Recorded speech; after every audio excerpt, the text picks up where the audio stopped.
নমস্কার, আমি প্রবীর। আজ আবারও চলে এসেছি এই 3 চ্যানেলের ক্লাসে। এই ক্লাসে আজ আমরা তুলে ধরব পশ্চিমবঙ্গ বিজ্ঞান মঞ্চের মেধা অন্বেষণের 2024-এর গণিত সমাধান। পঞ্চম শ্রেণীর যে গণিত সমাধান আমরা দীর্ঘ 23টি পর্ব ধরে এখনো পর্যন্ত তোমাদের তুলে দিয়েছি। এই 24তম পর্বে এসে আমরা এক ভিন্নতর, যা এতদিন পর্যন্ত আমরা তোমাদের তুলে দিইনি, আজ সেই রকমই বেশ কিছু প্রশ্ন এবং তার উত্তর আগেই তোমাদের সামনে থাকবে। অর্থাৎ উত্তর থাকবে এবং আমাদের সেই উত্তর কিভাবে করতে হবে, সেই উত্তর কিভাবে করতে হবে সেটা দেখতে হবে তোমাদের। অর্থাৎ আজকের ভিডিওটা কেবলমাত্র সেই সমস্ত ছাত্রছাত্রীদের জন্য যারা এই পশ্চিমবঙ্গ বিজ্ঞান মঞ্চের পরীক্ষায় 30-এ 30 পেতে চায়। আমরা এই 30-এ 30 পাওয়ার লক্ষ্য নিয়ে যে পূর্ণমান 30, যেখানে সংক্ষিপ্তধর্মী 15 নাম্বার এবং রচনাধর্মী বা সমস্যামূলক প্রশ্ন সেখানে রয়েছে 15, মোট 30 নাম্বার। সেই 30টি নাম্বারে 30টি নাম্বার যারা পেতে চায় কেবলমাত্র তাদের জন্যই আজকের এই ভিডিও। এই ভিডিওতে আমরা মূলত 15টি অঙ্কের একটি ছোট্ট ভিডিওর মাধ্যমে তোমাদের তুলে ধরছি। সেখানে উত্তর পেয়ে যাবে, প্রশ্ন থাকবে, উত্তর দেওয়া থাকবে, শুধু কিভাবে করতে হবে সেটা দেখতে হবে। অর্থাৎ এই প্রশ্নগুলোর উত্তর তোমাদের তাদেরই প্রয়োজন যারা 30-এ 30 পেতে চায়। তো যে সমস্ত ছাত্রছাত্রীরা আমাদের এই পশ্চিমবঙ্গ বিজ্ঞান মঞ্চের মেধা অন্বেষণের পরীক্ষায় সঠিক উত্তর দিয়ে প্রকৃত অর্থে 30-এ 30 পেতে চায়, তারাই আজকে আমাদের এই ভিডিওটা সম্পূর্ণরূপে দেখবে এই আশা রেখে আমরা শুরু করছি আজকের ভিডিও। আজকে এই অঙ্কের তোমরা দেখো প্রশ্নগুলো, এখানে তোমাদের 15টা প্রশ্ন এবং তার উত্তর তোমরা এখানে দেখতে পাচ্ছ। এই উত্তরগুলো কিভাবে হচ্ছে আমরা সেটাই আমাদের এই বোর্ডেতে তোমাদের বলে দেব। তো সেই কারণে শুধু এই অংশটার স্ক্রিনশট তোমরা নিয়ে নিতে পারো। এবার এই ভিডিওটাকে সম্পূর্ণ করে দেখতে হবে, কারণ আমরা এই লক্ষ্য নিয়েই যাতে করে তোমরা 30-এ 30 পাও, সেই লক্ষ্যে আমরা এখন পর্যন্ত 24তম পর্বে এসে উপস্থিত হয়েছি এই পশ্চিমবঙ্গ বিজ্ঞান মঞ্চের মেধা অন্বেষণের পরীক্ষাকে কেন্দ্র করে। আগামী 2রা অক্টোবর পরীক্ষা, তাই আর বেশি সময় নেই। তো সেই কারণে চটপট এই উত্তরগুলো তোমরাও প্রস্তুত করে নাও। কিভাবে করবে সেটা আমরা তোমাদের করে দেখিয়ে দিচ্ছি। সেইভাবে তোমাদের কিন্তু বসে দেখতে হবে। হয়তো এই প্রশ্নগুলোই হুবহু পড়ে গেল, তাহলে যারা মুখস্থ বিদ্যায় তোকর তারা হয়তো করে দেবে, কিন্তু গণিত মুখস্থ কাজ নয়, অনুশীলন করতে হবে। তো সেই কারণে বলবো সম্পূর্ণ ভিডিওটা দেখবে, তাহলেই তোমরা কিন্তু অঙ্কগুলো যথাযথভাবে করতে পারবে। তো আজ আমরা শুরু করবো। দেখো একের দাগের প্রশ্নে কি বলা রয়েছে? একের দাগের প্রশ্নে বলা রয়েছে 3-এর 5-এর মধ্যে 1-এর 15 কতবার আসে? 3-এর 5-এর মধ্যে 1-এর 15 কতবার আসে? তো এক্ষেত্রে আমাদের এই 3-এর 5 তার মধ্যে বলেছে কি না 1-এর 15 কতবার আসে। তাহলে এই 3-এর 5-কে ভাগ করব আমরা 1-এর 15 দিয়ে। সমান সমান কি হবে না 3-এর 5 গুণ উল্টে যাবে, অর্থাৎ 15/1। 5 3-এ হবে 15 সমান সমান 9 বার। তাহলে তোমরা যদি 9 উত্তর দেখছো, 9 কি করে পেলাম? এইভাবে এসেছে। অর্থাৎ এই 3-এর 5-কে আমাদের 1-এর 15 দিয়ে ভাগ করতে হবে। কতবার আছে সেই সংখ্যাটা বার করার জন্য আমাদের ভাগ করতে হচ্ছে 1-এর 5 1-এর 15 দিয়ে। এবার দেখো 2-এর প্রশ্ন। 2-এর প্রশ্ন এবং উত্তর দেখতে পাচ্ছ তোমরা। রয়েছে কি না 20-কে দুটি মৌলিক সংখ্যার যোগফল রূপে কত রকম ভাবে প্রকাশ করা যায়? উত্তর দেওয়া রয়েছে দুবার। তো সেই সংখ্যাগুলো কি কি? দেখো 20 করতে গেলে যাদের বলা আছে মৌলিক সংখ্যা হতে হবে, তাহলে তো 1 থেকে 20-এর মধ্যে যে সংখ্যাগুলো আছে আমরা 10 ভাবে করতে পারি, কিন্তু আমাদের বলা আছে কেবলমাত্র মৌলিক সংখ্যাগুলোর যোগফল হবে 20। তো সেই কারণে আমরা লিখব প্রথমে 3 আর 17 যোগ করলে কি হয়? 20 হয়। আবার 3 আর 17 তে 20, আর 7 আর 13 তে হলো 20। অর্থাৎ এখানে আছে একটা আর এই হলো একটা, মোট দুটো। এই মৌলিক সংখ্যাগুলির সমষ্টি হচ্ছে এখানে 20। এখানে 20 পর্যন্ত আরো বেশ কিছু মৌলিক সংখ্যা আছে, কিন্তু তাদের যোগফল যখন আমরা 20 করতে যাব তখন অপর সংখ্যাটা কিন্তু মৌলিক থাকবে না। যেমন 5 এটা মৌলিক সংখ্যা, কিন্তু 5-এর সঙ্গে 15 যোগ করতে হবে, 15 সংখ্যাটা কিন্তু মৌলিক নয়। ঠিক একই রকম ভাবে 2 একটি মৌলিক সংখ্যা, তাহলে 2-এর সঙ্গে 18 যোগ করতে হবে, কিন্তু 18 মৌলিক নয়। তাই কেবলমাত্র দুটি আছে, যেখানে রয়েছে 3 আর 17 তে 20, 7 আর 13 তে হবে 20। এবার দেখো 3 এর প্রশ্ন। 3 এর প্রশ্নে কি বলা রয়েছে? বলেছে রামবাবু 4 মাসের আয় 6 মাসে ব্যয় করেন। এক বছরে তিনি কত মাসের আয় জমাতে পারেন? উত্তর দেওয়া রয়েছে 4 মাসে। আমাদের কিভাবে করতে হবে? দেখো বলা রয়েছে যে 4 মাসের আয় 6 মাসে ব্যয় করেন, তার মানে 6 মাসে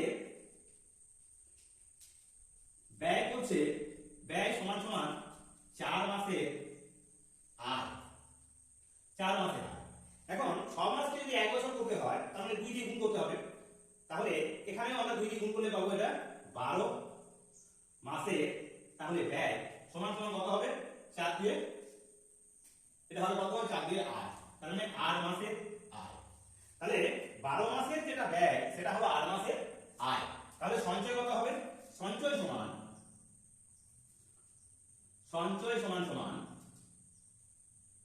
12 বিয়োগ 8 সমান 4 মাস। 4 মাসের সঞ্চয় হচ্ছে। তাহলে বছরে সঞ্চয় কি বলেছে না, এক বছরে তিনি কত মাসের আয় জমাতে পারেন? 4 মাসের আয় জমাতে পারেন। এবার দেখো 4 প্রশ্ন কি বলছে?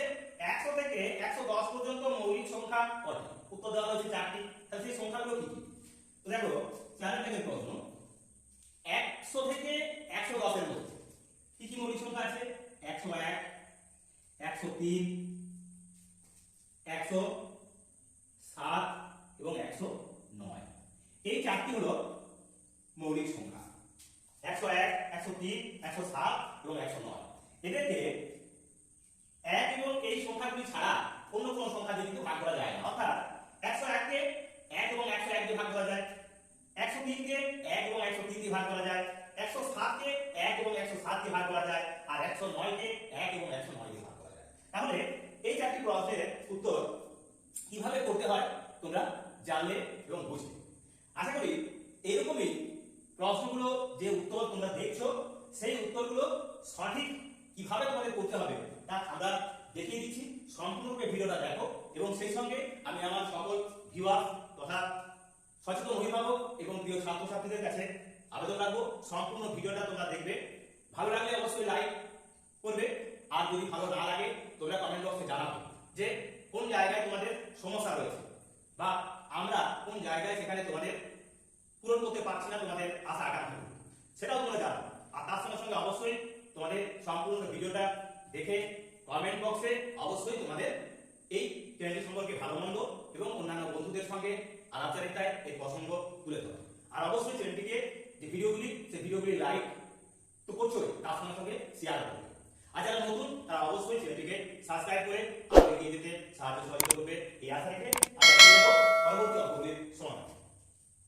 5 দাগের প্রশ্ন কি বলছে? 5 দাগের প্রশ্ন দেখো বলা রয়েছে যে 18 এর মৌলিক উৎপাদক কতগুলি? উত্তর দেওয়া আছে 4টি। তো সেই 4টি কি কি সংখ্যা? উত্তর দেওয়া রয়েছে কি? এই 3টি। তো 3টি কি কি?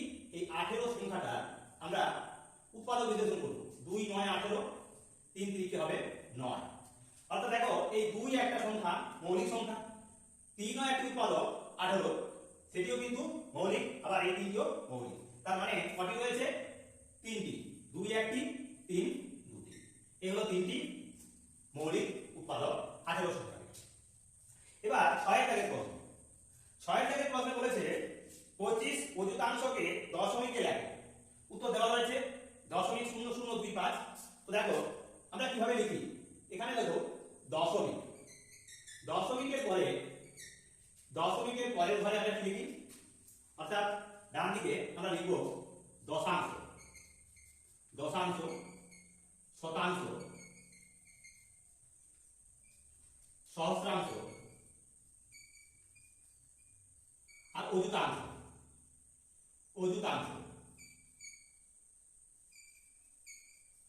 অযুতাংশ।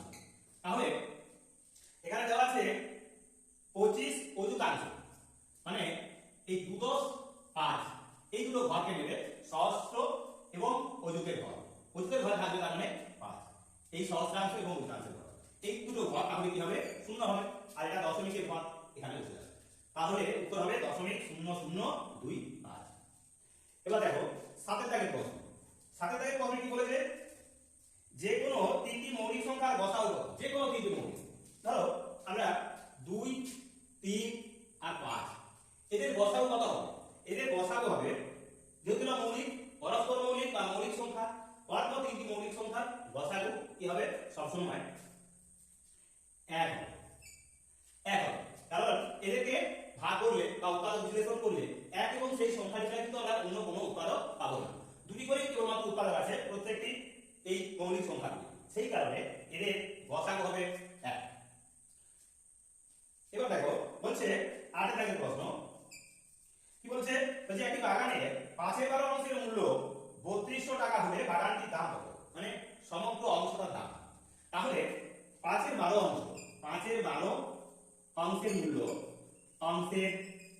মূল্য সমান সমান 3200 টাকা। এখন এক অংশের মূল্য সমান সমান কত হবে? এই 3200 গুণ এক অংশ, মানে উল্টে যাবে, ভাগ থেকে গুণ করছি, তাহলে এটা হবে 12/5। কাটাকুটি করলে কত হবে? 5 6 হবে 30, 2 20 হচ্ছে, 5 4 20, 0 সমান সমান দিয়ে গুণ করব, 12 4 48, 12 6 72, 72 আর 4 হবে 76, অর্থাৎ 7680। তাই তোমাদের উত্তরেও দেওয়া আছে নিশ্চয়ই না? এখানে কিন্তু এই প্রশ্নটির উত্তর কিন্তু তোমরা পাচ্ছ না, কারণ এখানে দেওয়া নেই। উত্তরটা হবে এটা 7680 টাকা, এটা হবে উত্তর। তো এই হলো আমাদের 8 দাগে। এবার এই বোর্ডের অংশটা মুছে নেব। আশা করি তোমরা এই 4টি অঙ্ক বুঝে পেরেছো। এবার আমরা বাকি অঙ্কগুলির সমাধান তুলে দেব। এবার 9 দাগের প্রশ্ন, 9 দাগের প্রশ্নে কি বলেছে দেখো, বলে রয়েছে 5 গুণ 17 যোগ 6, পুরোটা বাই দেওয়া আছে 17 সমান সমান কত? উত্তর দেওয়া আছে, 5 গুণ 9 6 এর 17। তো কি করে হচ্ছে এটা দেখো, এভাবে তোমরা কেটে দিতে পারো, কিন্তু এখানে মনে রাখবে দুটো পদ আছে, এই যোগ চিহ্ন দুটো পদকে নির্দেশ করছে। তাহলে এটা আছে আসলে এইভাবে, 5 গুণ 17 বাই 17 যোগ 6/17। এখন এই 17 17 কেটে গেলে থাকে কত? এখানে 5, তার মানে 5 যোগ 6/17। এইটাকে আমরা লিখতে পারি কি না, 5 গুণ 6 এর 17। তো এই হলো আমাদের এই 9 দাগের অঙ্কের সমাধান। এইভাবে তোমাদের কিন্তু অঙ্কটা সমাধান করে নিতে হবে, তাহলে কিন্তু তোমরা ওই উত্তরটা কিন্তু পাবে, নচেত কিন্তু পাবে না। তো দেখো এবার 10 দাগের প্রশ্ন, 10 দাগের প্রশ্ন বলছে একটি বইয়ে 0.05 অংশ একদিনে পড়া হলে সম্পূর্ণ বইটি কত দিনে পড়া যাবে? উত্তর তুমি দিন। কি করে বার করবো? এক্ষেত্রেও আমরা লিখবো এইভাবে, 0.05 অংশ পড়তে পারি একদিনে। তাহলে এক অংশ, সম্পূর্ণ অংশটা হলো এক অংশ পড়তে পারি সমান সমান কি হবে না, এই একদিনে ছিল 1/, এটা কত আছে? 0.05, এটা হবে। তাহলে আমরা কি করবো না, একে এই দশমিক তোলার জন্য উপরে আমরা 100 দিয়ে গুণ করবো, দশমিক উঠে গেল। এখন নিচে আছে 5, উপরে আছে 1 গুণ 100, 5 দিয়ে কাটলে 5 × 100 মানে 20 দিন। তার মানে 20 দিন আমাদের ওই সম্পূর্ণ বইটি পড়তে সময় লাগবে। এবার দেখো তোমাদের 11 দাগের প্রশ্নটা, 11 দাগের প্রশ্নে কি বলা রয়েছে? এখানে বলা রয়েছে 100 থেকে 0.01 কতবার বিয়োগ করা যাবে?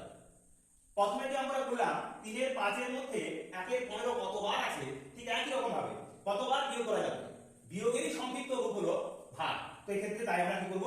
ভাগ করে দেব। তাহলে এই 100 কে আমরা 0.01 দিয়ে ভাগ করব।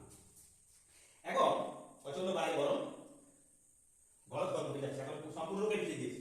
দেখো এবারে 100/0.01, এক্ষেত্রে আমরা কতবার বিয়োগ করা যাবে? এইভাবে আমরা লিখব, বললাম যে বিয়োগের সংক্ষিপ্ত রূপটাই হলো ভাগ, অর্থাৎ অনেকগুলো বিয়োগকে একত্রে আমরা ভাগ লিখি বা করি। তো এক্ষেত্রে আমরা ভাগ করছি, তাই দশমিক তোলার জন্য আমরা 100 দিয়ে আবার গুণ করব উপরে, সমান সমান কি পাচ্ছি? নিচে হয়ে গেল এখন শুধু 1, উপরে আছে 100 গুণ 100 মানে 10,000। তাহলে 10,000 বার বিয়োগ করা যাবে। তাহলে 100 থেকে 0.01 এরও 10,000 বার বিয়োগ করা যাবে। উত্তর তোমরা দেখতে পাচ্ছ কিভাবে করতে হলো সেটাও তোমরা দেখে নেবে। তো চলো এবার এই অংশটা মুছে দিয়ে বাকি অঙ্কগুলো সমাধান করবো। দেখো 12 দাগের প্রশ্ন দেখো, 12 দাগের প্রশ্ন কি বলছে, বলেছে 36টি কড়াইয়ে 24টি কড়াই বিক্রি হলো, কত অংশ কড়াই ফিরে এলো? তাহলে মোট কড়াই সংখ্যা হলো 36, হর হলো, আর ছিল কত 36টা থেকে এখন 24টা কি হয়েছে না বিক্রি হয়েছে। তাহলে ফেরত এসেছে 36 বিয়োগ 24 সমান সমান কত হবে না 12/36। কাটাকুটি করলে হবে 12 কে 12, 12 3 হবে 36 সমান 1/3 অংশ। 1/3 অংশ তার মানে কি হয়েছে ফেরত এসেছে। এটা হবে এর উত্তর। দেখো উত্তর দেওয়া আছে 1/3 অংশ। 13 থেকে প্রশ্ন কি বলছে, 13 থেকে প্রশ্ন বলছে একটি ট্রেন 1.1 ঘন্টায় 60 কিলোমিটার, ট্রেনটি ঘন্টায় গতিবেগ কত, মানে 1 ঘন্টায় কত যাবে? তাহলে 1.1 ঘন্টা ঘন্টা সমান সমান 2 একে 2 একে 3, মানে 3/2 ঘন্টায় যায় সমান কত কিমি? 60 কিমি। 1 ঘন্টায় যায় সমান কত?